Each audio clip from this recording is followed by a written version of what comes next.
Hey everybody, welcome to another episode of Flick Knows. I think we're on episode 19 here. Today we're going to talk about the too good to be true listings that have been popping up on your feed there.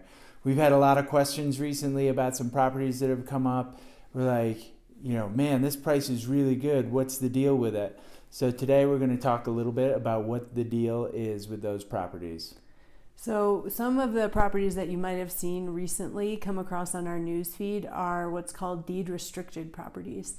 And these properties are usually reserved for a local workforce. And so the biggest one that's come on the market recently is Smith Ranch, which is right here in Silverthorne. And you likely would have seen a bunch of single family homes, some duplexes. There's even going to be a few townhomes in there. And they were priced well below normal market value. And that's because they are designed for our local workforce here. So when it comes to this deed restriction, one of the most minimum requirements and some of the least restricted properties are the ones that require you to just be working in the county 30 hours a week. There's no income limits. There's no appreciation caps on them. You strictly have to be a member of the working community here in Summit County.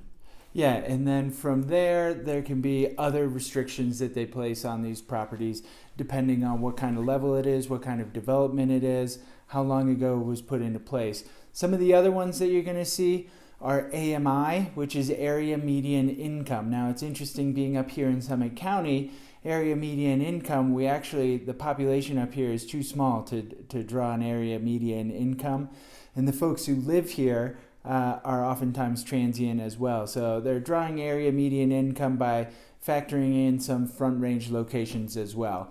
But you'll see things where it's like 80% AMI, and that means you have to make 80% or lower of the area median income, or 120% AMI, which is 120% of the area median income or lower.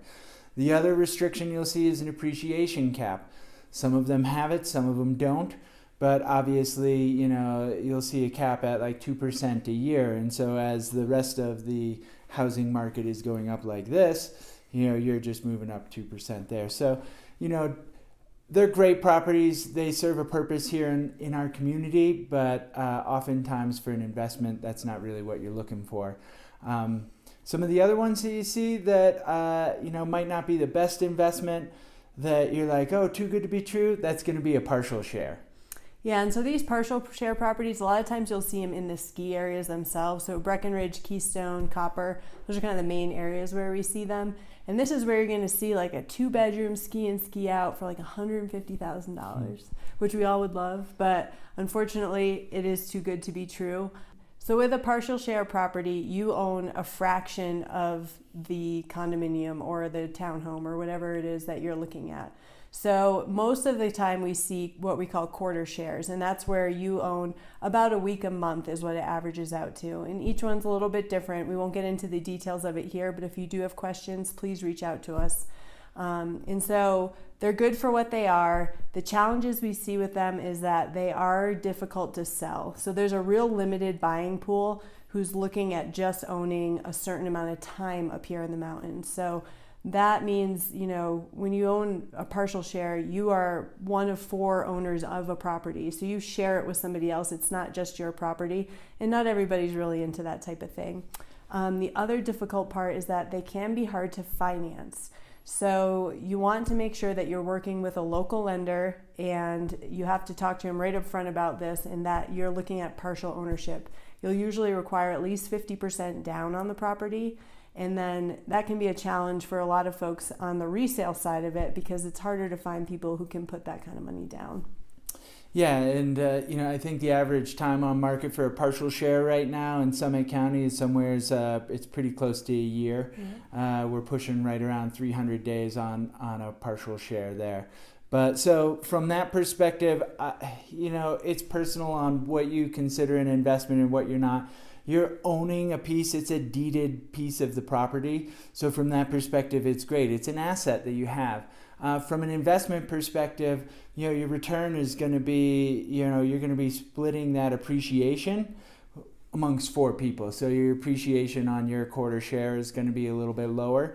And, oftentimes because you've got 4 parties, it's almost an HOA on top of an HOA, because there's some things that you have to do to operate that property in keeping it, such as accounting, right? Making sure that each of the 4 members are paying their fair share of the property. And so from that accounting perspective, you'll have to pay somebody to do the accounting and just kind of work with the LLC or operating agreement of the property. So they're good for what they are. We love them to get people up here into the mountains. If you're going to be using it a lot yourself, that's great. If you're looking to rent it out, it can be a bit of a challenge.